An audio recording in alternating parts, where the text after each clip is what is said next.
Hello and welcome to the channel. This is the CBSE Class 9 English Language and Literature Lesson 10 Kathmandu. Bikram Seth, the writer, visits Kathmandu and stays in a cheap room. He describes two important places, Pashupatinath Temple and Bodhnath Stupa. At Pashupatinath, a Hindu temple, it's very crowded and noisy with priests, devotees, animals, and tourists. Only Hindus can enter, and there is a lot of activity, like a monkey fight and a cremation by the holy Bagmati river. In contrast, the Bodhnath Stupa, a Buddhist shrine, is calm and quiet with a big white dome and small shops run by Tibetan immigrants.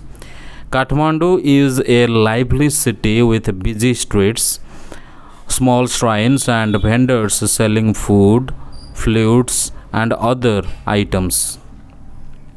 Seth enjoys street food and buys a few things.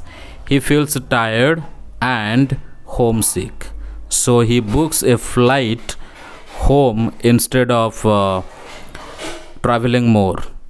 He is drawn to a flute seller playing beautiful music which make him feel connected to all cultures. The flute's sound reminds him of home and human emotions, making it hard to leave the square. Bikram Seth, the author, travels to Kathmandu, Nepal as part of his journey described in his book Heaven Lake. He arrives in the city and stays in a cheap hotel room in the center of town. Feeling tired, he sleeps for many hours. The next morning, he goes with Mr. Shah's son and nephew to visit two important religious places in Kathmandu, the Pashupatinath Temple and the Bodhnath Stupa, which are sacred to Hindus and Buddhists respectively. At the Pashupatinath Temple, there is a lot of activity and chaos.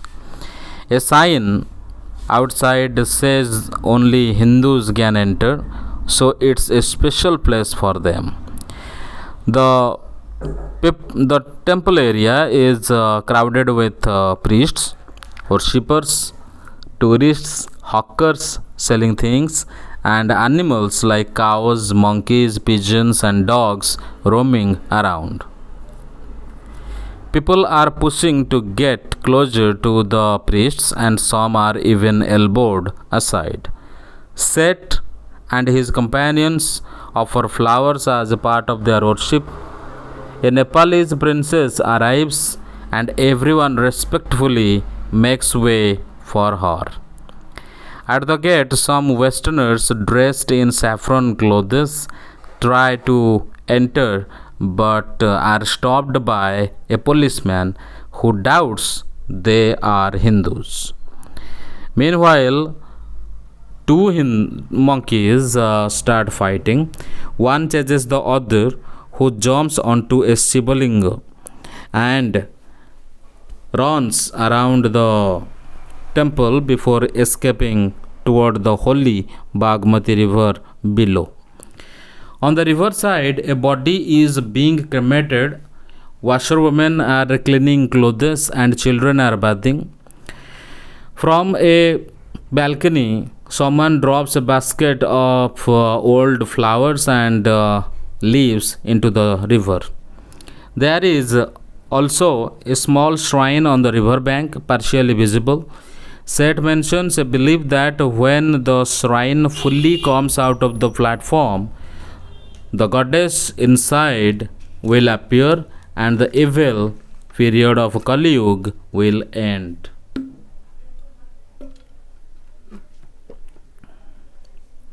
In contrast, the Bodhnath Stupa, a Buddhist shrine, is very peaceful. It has a huge white dome surrounded by a road with small shops, many owned by Tibetan immigrants. These shops sell things like felt bags, Tibetan prints, and silver jewelry. Unlike Pashupatinath, there are no crowds here, and the place feels calm and quiet like a safe haven in the busy city. Kathmandu itself is a colorful and lively city. The streets are narrow and busy, filled with small shrines decorated with flowers, fruit sellers, flute sellers, and hawkers selling postcards, Western cosmetics, chocolates, copper utensils, and Nepalese antiques. The air is filled with sounds, film songs from radios, car horns, bicycle bells, vendors shouting, and stray cows mooing at passing motorcycles. Seth enjoys the street food, buying a marzipan bar and corn roasted on a charcoal brazier, rubbed with salt, chili, and lemon. He also buys a love story comics, a Reader's Digest magazine, a Coca Cola, and an orange drink, which makes him feel refreshed. Feeling tired and homesick, Seth thinks about how to return home. He considers a long route by bus and train through Patna, sailing off the Ganges river past Varanasi to Allahabad, and then up the Yamuna river to Agra and Delhi. But because he is exhausted and misses home, he decides to take a direct flight instead. He visits a Nepal Airlines office and buys a ticket for the next day's flight. While in a square near his hotel, Seth notices a flute seller.